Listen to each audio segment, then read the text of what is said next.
د هرمز تنګی سټریټ اف هرمز دا تنګی د نړۍ د انرژۍ د شریان حیثیت لري.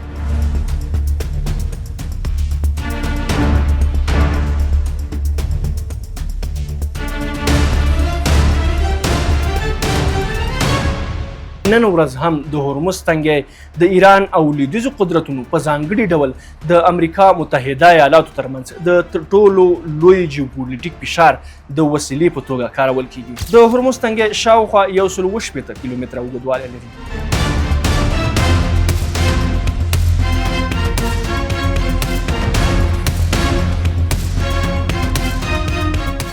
د هرمز تنګی سټریټ اف هرمز د نړۍ له تر ټولو مهمه ستراتیژیکه او جیوپولیټیکه سمندري لاره چې د فارس خلیج له عمان سمندر او هندي بحر سره نښلوي. د دې تنګي شمال ته د ایران ساحلونه او سویل ته د عمان هیواد او عربي امارات موقعیت لري. درنو لیدونکو سلامونه، هیله ده چې روغ او جوړ اوسئ. د تاریخ پوهانو په وینا دا تنګی د یو ځانګړي شخص په نوم نه دی نومول شوی، بلکې په مستقیم ډول خپل نوم له هرمز ټاپو او هلته له پخواني مشهور هرمز سلطنت څخه اخلي چې په منځنیو پیړیو کې پر دغه سیمه واکمني کوله. خو په خپله د هرمز د کلمې د اصلي ریښې په اړه درې مهمې تاریخي نظریې شتون لري. لومړی تر ټولو قوي او منل شوې نظریه دا ده چې هرمز د پخواني فارسي کلمې هرمز لنډه بڼه ده.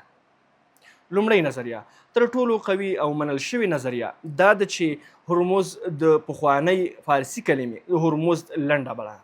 لومړی نظریه تر ټولو قوي او منل شوې نظریه دا ده چې هرمز د پخوانۍ فارسي کلمې هرمز لنډه بڼه ده چې د اهواره مزدا له نوم څخه اخیستل شوې ده. په پخواني ایران کې ساساني پاچاهانو د دې نوم درناوی کوي او د هغوی څو پاچاهان هم د هرمز په نوم یادېدل.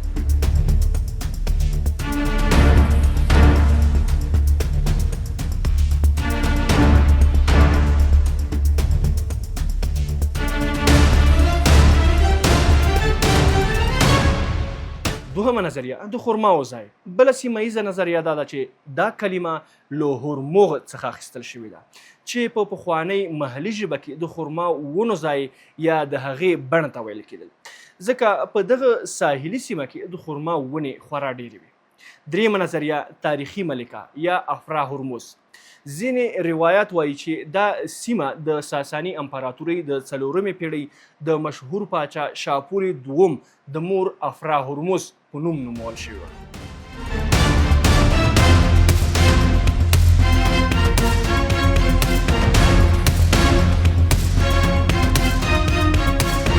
که د دې تنګي د جغرافیایي ځانګړتیاو او اهمیت په اړه خبرې وکړو، د هرمز تنګی شاوخوا 180 کیلومتره اوږدوالی لري.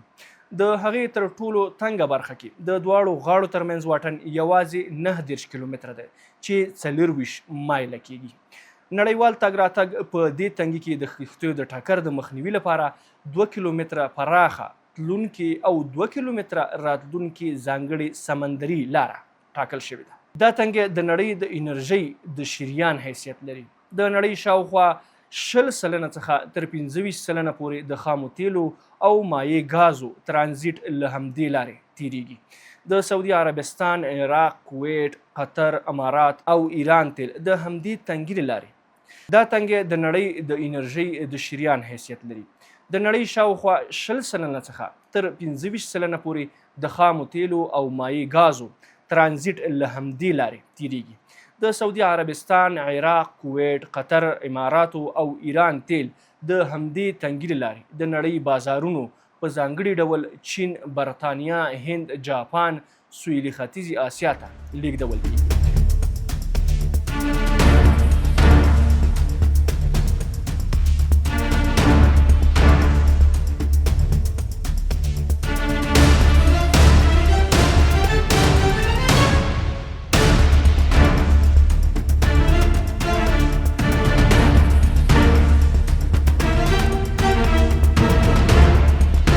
د هرمز تنګی 3 تاریخي پړاوونه لري. لومړی له اسلام څخه وړاندې منځنۍ پیړۍ. له اسلام څخه وړاندې دا سیمه د هخامنشي او ساساني امپراتوریو د سوداګرۍ مرکز او په 10مه او 11مه پیړۍ کې د هرمز سلطنت رامنځته شو چې په لومړیو کې پر اصلي وچې بندري ښار خو وروسته د مغولانو او ترکانو له ویرې د هرمز ټاپو ته ولېږدول شول. دغه پاچاهي د هند او سیند ترمنځ د ورېښمو او مسالې د سوداګرۍ یو له تر ټولو بډایه مرکزونو څخه و، تر دې چې مشهور سیلاني مارکو پولو ورته د نړۍ د ګوتې د نیګین یا د زیور نوم ورکړی و. د استعمار پړاو 14مه پیړۍ په 1529 کال کې پرتګالي کاشف او جنرال افونسو ډي البورکیک په دغه تنګي برید وکړ او هرمز ټاپو یې ونیو. پرتګالیانو د یوې پیړۍ لپاره پر دې لاره بشپړ واک درلود او له تیریدونکو کښتیو څخه به یې باج اخیست.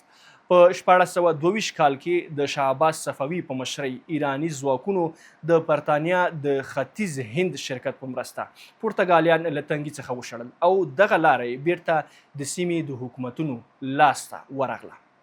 دریم، په معاصر تاریخ کې دا تنګی د مختلفو ډولونو شخړو شاهد پاتې شوی دی. په 1980 لسیزه کې د ټانکونو جګړه د ایران او عراق د جګړې پر مهال دواړو هیوادونو د یو بل د تیلو پر ټانکرونو په همدې تنګي کې بریدونه وکړل چې نړیوال سوداګریز امنیت یې له خطر سره مخ کړ.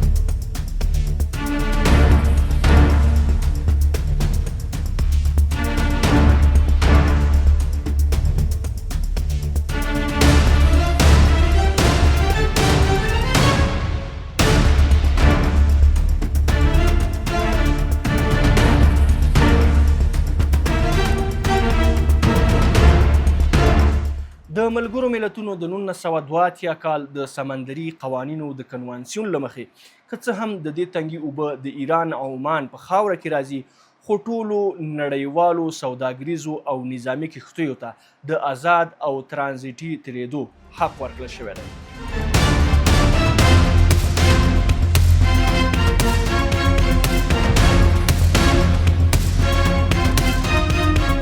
که د دې تنګي په اوسني وضعیت وغږیږو، یعنې د 2026 کال یعنې نن ورځ هم د هرمز تنګی د ایران او لویدیځو قدرتونو په ځانګړي ډول د امریکا متحده ایالاتو ترمنځ تر ټولو لوی جیوپولیټیک فشار د وسیلې په توګه کارول کیږي. ایران د خپل نږدېوالي له امله پرې د کنټرول ادعا کوي، په داسې حال کې چې د امریکا د فوز مرکزي قومندانې سینټکام او نړیوالو ځواکونه پرانیستې ساتلو او امنیت لپاره په سیمه کې حضور لري.